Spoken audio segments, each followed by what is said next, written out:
Em 7 de abril de 2011, 12 crianças da Escola Municipal Tasso da Silveira, em Realengo, que tinham entre 12 e 14 anos de idade, tiveram seus futuros interrompidos por uma arma de fogo.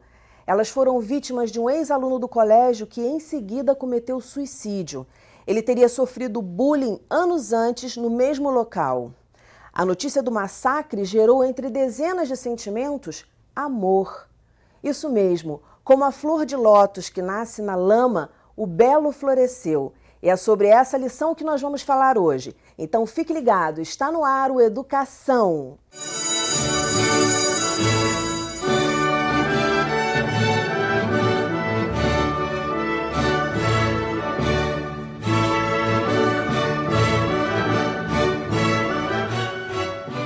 Minhas convidadas são a mãe da Luísa Paula da Silveira Machado, de 14 anos, uma das vítimas do massacre de Realengo, a escritora Adriana Silveira e a psicóloga Raquel Giannini.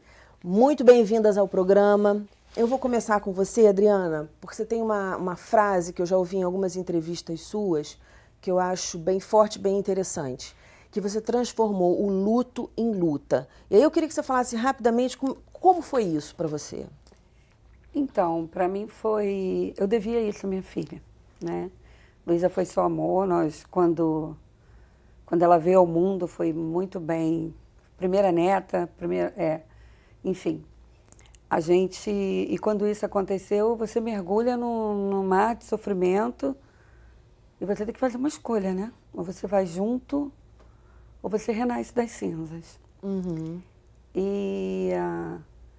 O que eu pensei naquele momento?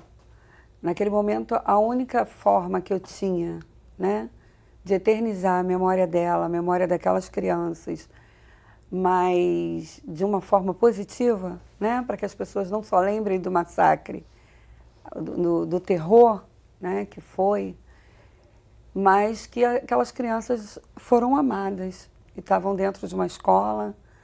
E no meu sentimento é que eles foram e deixaram um legado, né? Um legado, um pedido de paz, um pedido de um basta na violência dentro do âmbito escolar. E aí, naquele dia para cá, eu falei assim, eu vou mudar essa história, porque eu devo isso à minha menina, ela só foi amor. Raquel, a gente acabou de ouvir aqui um pouco do relato da Adriana. Uma longa caminhada, uma dura caminhada, quando o bullying já é uma prática antiga, né? E antes mesmo da gente nomear, vamos dizer assim, o que a gente pode fazer para minimizar isso, essa coisa que parece que está tão dentro da nossa sociedade, né, desde muito tempo? Sim, tá desde muito tempo, e o que pode se fazer para minimizar é informar, né, é criar espaços de informação e de diálogo. Eu acho que essa é a finalidade, né, do que se vem tratando sobre bullying, né, é transformar esse relacionamento que vem via violência para uma outra forma de comunicação, né, sair dessa comunicação violenta, né, poder transformar essa raiva que se tem ou essa tristeza que se tem em algo que possa vir de ser saudável, que traga saúde, que traga... E dentro da escola, que é o espaço do desenvolvimento, é o espaço do conhecimento, poder fazer com que as crianças possam atingir o seu potencial, né? Desenvolvam o seu potencial, seus talentos, consigam estudar. Uma coisa muito forte, você falou de escola. Mas quem educa é a família, né? A escola é um complemento, até porque a criança fica na escola muito menos horas do que fica em casa, com os pais, enfim, com a família. Como é que a gente faz para que essas famílias, e aí a Adriana também pode contar um pouco desse trabalho que você tem feito, como é que a gente faz para que as famílias eduquem melhor os seus filhos? Porque o filho, quando vê o pai, a mãe ou o responsável, enfim... julgando, discriminando alguém, esse responsável é um modelo. E ele vai reproduzir isso em qualquer ambiente social que ele esteja. Você faz palestras sobre bullying nas escolas.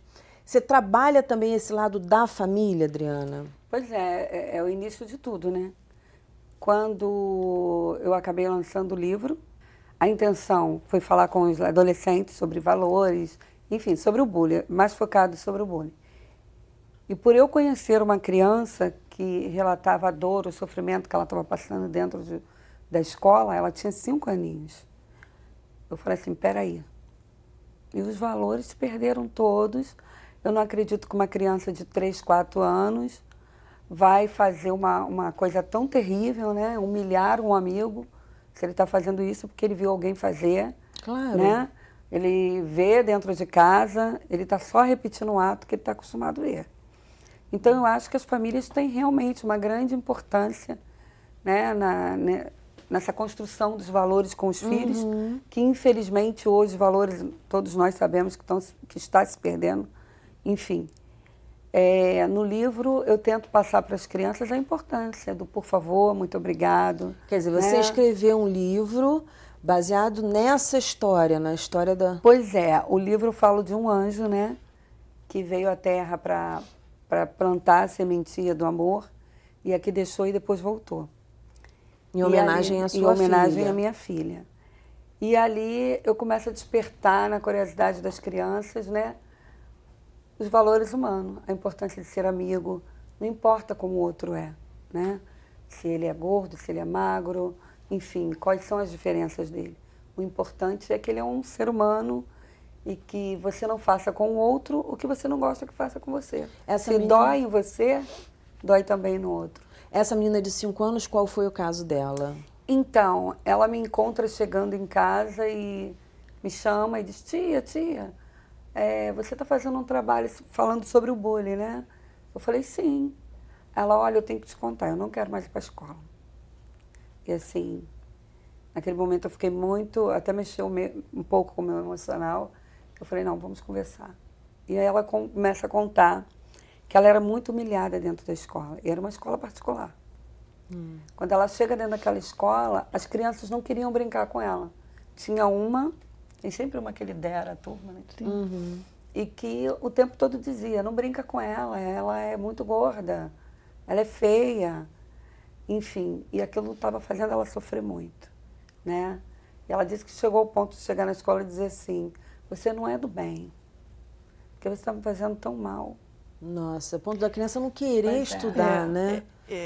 Quando você me pergunta, né, o que fazer, né, se a questão é familiar, né, claro que tem alguma coisa do ambiente familiar, mas também a gente não basta a gente levar isso só para a família. Muitas vezes as famílias podem também ter passado por alguma história, não sabem como lidar, ou o que né, a gente preconiza, né, fala, escuta mais seu filho, está mais atento ao que seus filhos estão falando, o que eles estão fazendo, se estão brincando, ou se estão indo para algum evento, enfim, como é que está dentro da escola, como é que está sendo no recreio. Na hora do recreio é um horário tão delicado, né? Quando acontece o bullying, normalmente são nessas horas de recreio, de entrada e de saída, mas muitas vezes as famílias não têm esse aparato, não têm essa capacidade, né?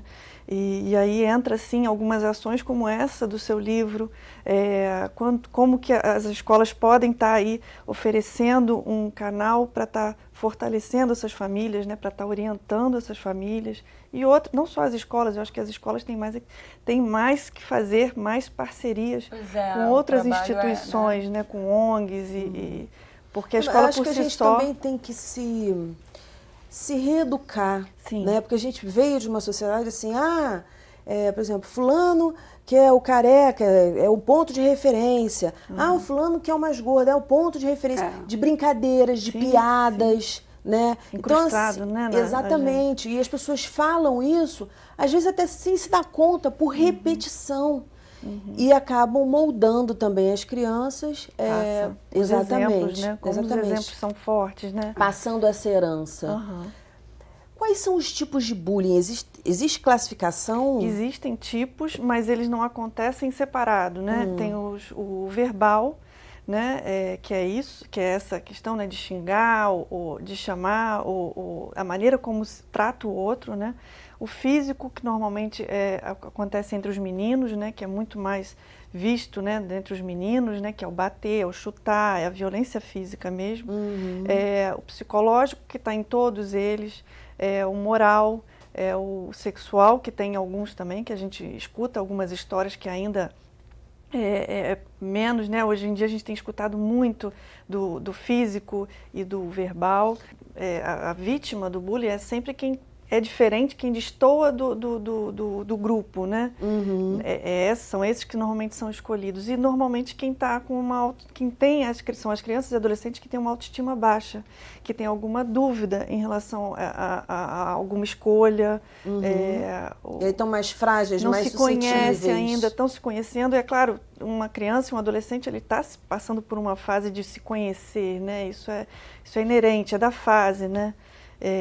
Então são alvos muito mais fáceis, né, de estarem como vítima nessas situações. E é pelos mais variados motivos, né? A menina que não se arruma, ela é esquisitona, que de repente não tá como todo mundo com uma escova na mão e se maquiando, né? Estou falando na adolescência. Então, realmente, todo mundo que foge aquele padrão, aquela modinha, aquilo que é o descolado do momento, também está sujeito. Sim. Até aqui é bonita. Eu já ouvi relatos da menina muito bonita e que incomoda toda a turma. Aí é a burra. Aí dizem que é a burra. As outras meninas, você não precisa nem... Né, a gente já sabe porque a gente convive com isso. Você não pode se destacar.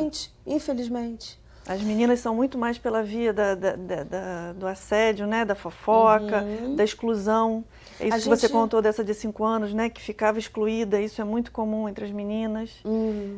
Eu vou chamar um intervalo agora, mas antes eu queria deixar uma pergunta para vocês refletirem, que é o que provoca, o que faz uma pessoa cometer bullying? Porque tem muita explicação por aí. A gente vai para um breve intervalo e volta já já. Não desgruda.